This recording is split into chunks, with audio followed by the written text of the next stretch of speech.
Bon, salut Raph, c'est Pascal. Salut Clément. Alors, est-ce que tu peux un peu nous présenter Cybergun un peu? Ok, bah alors Cybergun, pour ceux qui ne connaîtraient pas, c'est un distributeur de répliques d'airsoft, une entreprise française.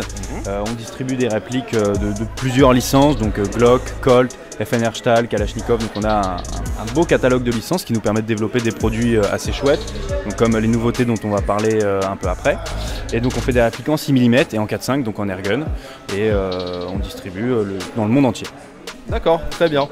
Bah, on va pouvoir parler directement des premières nouveautés, les plus petites. On va garder les plus grosses après. Alors vas-y. Donc alors là on a deux modèles de Desert Eagle Stripes qui vont sortir un peu plus tard dans l'année ou en début 2022. Donc c'est-à-dire avec des tigrures un peu comme le Tiger Stripe. Donc en gold, enfin en or, silver et noir. Voilà, donc à gaz. Là on est sur une réplique de Strike Industries, donc vendue par Evike, très joli, hein. Très sympa, avec une culasse en alu, usinée, enfin vraiment très sympa avec un beau compensateur. Ça n'a pas encore de date, mais c'est censé arriver vers 2022, on espère. Et là on est sur le WE Galaxy, donc là c'est une réplique que pas mal de gens connaissent, qui est sortie dans l'année, en plusieurs couleurs, plusieurs longueurs.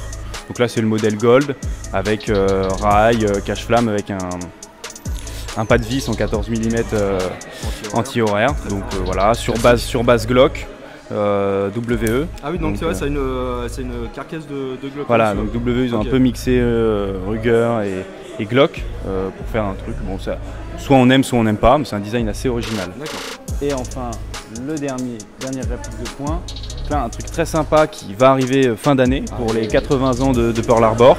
Donc c'est un 1911 CO2 parkerisé avec des plaquettes custom gravées sur du bois de noyer séché, tu vois. Donc avec un petit hommage à Pearl Harbor, donc qui viendra avec une boîte custom elle aussi, un certificat qui revient sur la bataille, qui rend hommage aux soldats et aux civils qui sont morts pendant cette période, et une petite plaque, petit certificat d'authenticité. Donc ça devrait arriver fin d'année. Fin d'année. Et un prix ou pas? Un prix pour l'instant j'en ai pas. Il n'y a pas de prix? Moi je l'ai pas. Autour j'imagine de 180, 200, prix public. Ce serait pas trop cher pour un collector je pense. Voilà. Mais il est magnifique, hein. Franchement la couleur est très sympa. Sinon qu'est-ce que tu peux nous parler? Il y a la Silent Arms Grey peut-être? Ouais, donc là on a deux répliques type AR-15. Donc tu as la SAI, pareil, qui est une réplique de chez Evike à la base, qu'on devrait pouvoir distribuer un peu plus tard dans l'année, mais qui est déjà un peu connu des joueurs, qu'on a déjà un peu vu sur les réseaux, et je crois que certains youtubeurs en avaient fait la review. Donc qui est très sympa parce que tu as un démontage rapide du compensateur. Voilà. À une main c'est jamais simple, mais hop, voilà. Et tu as un démontage aussi rapide du garde-main. Ici normalement tu sors cette partie là, hop, et voilà. Nickel. Et alors ça, tu me dis que c'est par Evike, donc ce sera toujours Evike qui fabriquera la réplique. Enfin, je sais que chez Evike c'est GEP, je crois que les usines GEP qui les fabriquent. Est-ce que ce sera toujours pareil chez vous? Ah oui, mais c'est juste une importation. Voilà, c'est une distribution. Okay. Mais ça, j'ai pas de date ni de prix à te communiquer parce que j'ai pas l'info. Mais au même titre que le Strike Industries, en fait, quand ça arrivera, on le communiquera sur les réseaux et voilà, tout le monde sera au courant. D'accord, très bien. Je sais qu'elle existe en plusieurs longueurs. Elle sera dispo en plusieurs longueurs en Europe ou pas? C'est une bonne question. Si on peut, oui. J'imagine que oui, ça c'est compliqué, c'est en fonction des arrivages et des commandes. Je peux pas te répondre comme ça, mais je pense que oui. D'accord. Elle est vraiment magnifique, hein, franchement. Puis alors moi je suis fan de Silent Arms, surtout de la SAI Grey. Donc j'ai hâte de voir ça. Donc maintenant tu vas me montrer ta fameuse MK18. Voilà. Magnifique. La marque 18, donc, que beaucoup de gens connaissent parce que c'est dans beaucoup de films, beaucoup de séries, c'est utilisé par beaucoup de forces spéciales et même de forces armées conventionnelles. Donc là on est sur une réplique, une PTW, donc dans le système proche de ce que fait Systema et d'autres marques. Weapon, ça exactement. Avec un garde-main RIS Daniel Défense, bronze, donc avec une très belle finition comme tu le vois. Câblé en DIN, avec des chargeurs de PTW classiques, donc qui ne sont pas des chargeurs d'AEG standard, des chargeurs de PTW du coup. Et ça différencie. Alors j'y connais rien du tout en PTW. Parce que tu as le système d'arrêt de tir, c'est-à-dire que c'est un chargeur, là c'est un Mac de 120 coups, et à la fin de tes 120 coups, ta réplique ne tire plus. C'est assez similaire maintenant ce qu'on retrouve dans les AEG Voilà. modernes, d'accord, ok. Voilà. Et ça fait longtemps que ça existe chez PTW, ce système d'arrêt de tir quand il n'y a plus de bits dans le Ça, chargeur. c'est une bonne question. En tout cas, sur ce modèle-là, il y est depuis qu'on l'a. Donc, c'est une réplique qui sort en prix public à environ 1500 €. Donc, c'est une réplique vraiment très haut de gamme. Mais c'est toujours le jeu. Enfin, quand tu achètes une PTW en général, c'est que tu veux relativement plus ou moins rien toucher. Et puis, bon, tu as quand même une finition avec le garde-main sous licence Daniel Défense et les marquages Colt. On voit peut-être pas ici, mais je te montrerai. Donc voilà, évidemment elle est vendue sans la lunette et sans le red dot à 45 degrés. C'est pour le display. Donc, les gens ne l'achètent pas pour ça, quoi. Ouais. Donc, Pour dire, les PTW, on peut même dire que c'est une troisième catégorie à part, parce qu'on a les AEG, les JBB, et puis on peut même dire que PTW, c'est une troisième catégorie. même si c'est un système électrique, c'est quand même propriétaire avec le système de changement de cylindre et tout. C'est quand même assez spécifique. Voilà. Mais on reste sur une électrique câblée en DIN, donc là qui fonctionne, moi je la teste à la 11.1, sans aucun problème, ça tourne très bien, mais à la 7.4 aussi. D'accord. Voilà. C'est nickel. Bon. Bah, maintenant on va parler. Au moins que tu as autre chose à dire sur. Voilà, sur ces répliques, sur on ça, a là. fait le tour. Je crois qu'il y a deux grosses nouveautés qui m'intéressent. On commence par celui-là. On va commencer par la plus grosse. Alors hop. Donc là on est sur un SCAR HPR, ou c'est aussi appelé SCAR SSR, parce qu'il y a les deux dénominations connues, mais la vraie c'est SCAR HPR, donc comme on peut le voir sur le marquage ici. Donc c'est une réplique qui devrait arriver fin d'année, début d'année. On est sur de l'AEG du coup, produit fabriqué par Ares, donc ça veut dire que tu as une gearbox EFCS avec tu peux régler avec le boîtier. Elle va arriver parce que ça c'est une pré-prod, donc les modèles de production auront quelques petits changements sensibles à droite à gauche. D'accord, c'est encore un peu une prototype. C'est pas un proto, une pré-prod, ouais. mais normalement sur la prod finale on aura des moteurs slim et 2-3 améliorations à droite à gauche. Donc voilà, donc c'est une réplique assez sympa, comme tu vois assez massive, qui sortira dans ce coloris là et en noir. Ce couleur il est vraiment magnifique. Ouais, avec une crosse un peu spécifique, qui est propre au SCAR HPR, avec un réglage possible de l'appui-joue en hauteur et un réglage ici du talon de crosse en longueur. Voilà, via les réglages ici et là. Donc ça c'est pour ça. Accès au pub via le levier d'armement évidemment. L'accès au compartiment batterie se fait par ici, c'est-à-dire que tu as un petit truc à pousser, tu fais descendre la crosse et tu ranges ta batterie à ce niveau-là. Voilà. Donc ce qui fait qu'en démontage c'est assez léger et t'as pas de galère avec un boîtier PEC, un câblage avant ou quoi que ce soit. Donc tu peux mettre jusqu'à une stick classique en 11.1 sans problème. Hein, voilà. D'accord.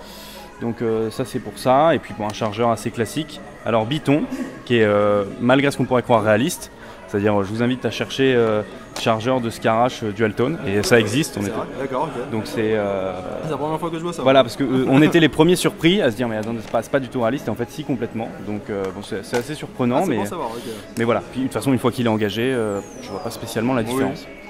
Donc, c'est le petit détail en plus qu'on aime bien raconter sur les terrains.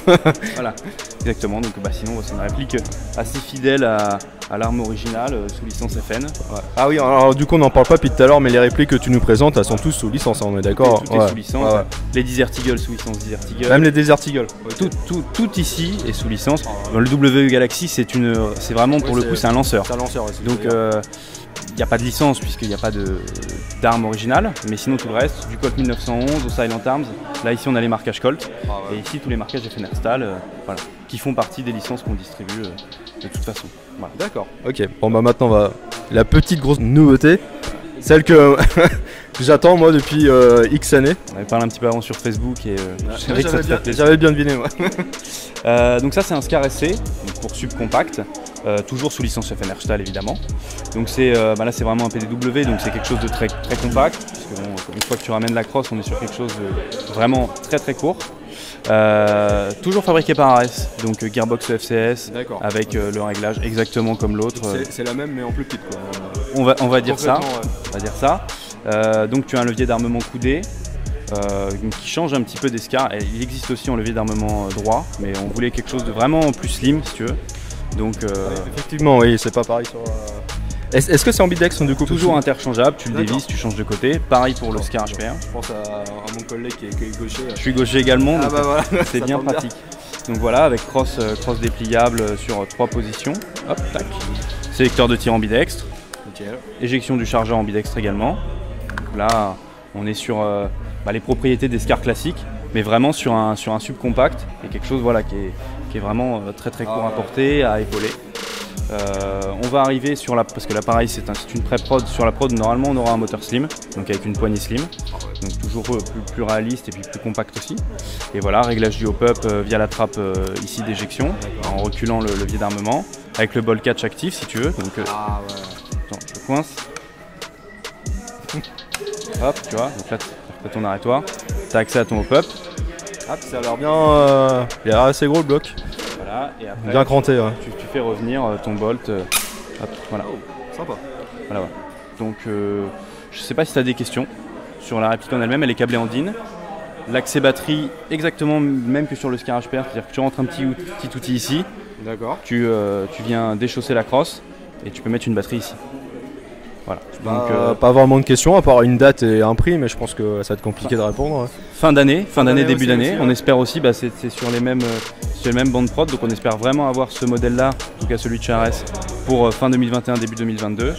Et sur les prix, on est sur un AEG assez haut de gamme, donc on peut s'attendre à autour de 500 €. Je peux difficilement te dire tant qu'on les a pas reçus et mis en vente, ouais. Mais voilà, c'est quand même une réplique d'assez haute qualité en interne, en externe. Donc tu vois là, ça serait un prix assez logique, disons, pour cette qualité, parce voilà. Que les deux sont vraiment magnifiques. Hein. J'aime beaucoup la couleur de celle-ci. Celle-là, au final, c'est un prix qui est proche des Scars qu'on a déjà. Donc voilà, après, donc le rail supérieur fait partie de la carcasse et est en métal. Les rails latéraux sont en polymère, ce qui est aussi réaliste, c'est-à-dire que c'est vraiment sur le FN Scar. J'imagine pour un gain de poids. Donc, aussi, sans doute sur la maille, un gain de poids et puis le rapport solidité-poids qui est aussi super intéressant avec les polymères. Donc les deux rails latéraux sont super intéressant en polymère, ça m'étonne pas trop quoi. Donc voilà, après c'est un peu tout ce qu'on peut dire dessus parce qu'il est assez court. C'est vraiment une réplique sympa et je crois que les joueurs attendaient.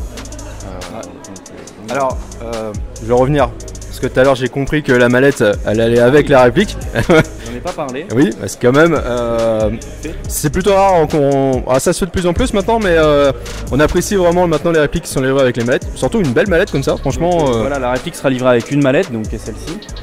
Voilà. Où dedans tu retrouveras la réplique, un chargeur, une notice, tout ce qui vient classiquement avec la réplique, et le petit outil qui te permet de démonter la crosse. Génial. Voilà. Nickel. Et une tigette de nettoyage des bourrages. Classique. Voilà. Simple et efficace. Bon je crois qu'on a fait le tour. Est-ce que tu peux nous parler un petit peu du futur de Cybergun ? On a toujours plein de projets, on essaie de travailler sur des nouveautés, toujours pour un peu donner aux gens ce qu'ils attendent. C'est jamais forcément évident, hein. Ouais, c'est pas si simple que ça peut y paraître, mais ouais, on a plusieurs nouveautés. On a tous les Scars là qui vont arriver, on travaille sur plusieurs Glock sympas. Là tu vois, on essaie de faire des éditions un petit peu plus limitées avec les Colt, donc il y a des choses assez sympas qui arrivent. On peut difficilement en dire plus, hein, tant que c'est pas dans le catalogue ou sur les stands. Je sais qu'il y a le Canic aussi que les gens attendent pas mal, le TP9 qui est aussi au catalogue, oui. Et qui devra arriver début 2022. C'est ce qu'on prévoit, donc un petit PA très sympathique. Vous en découvrirez plus si vous suivez la page Facebook ou le YouTube de Cybergun. Petite vidéo qui devra arriver sous peu. Voilà, donc pour le Canic, ça c'est un peu les projets les plus proches d'ici 2022. D'accord. Alors, j'aurais une dernière question à te poser. Bon, on en a parlé tout à l'heure, je connais déjà la réponse, mais il y en a beaucoup, je sais, qui m'ont posé la question dans les commentaires. Est-ce que tu peux nous parler du FAMAS Valo ?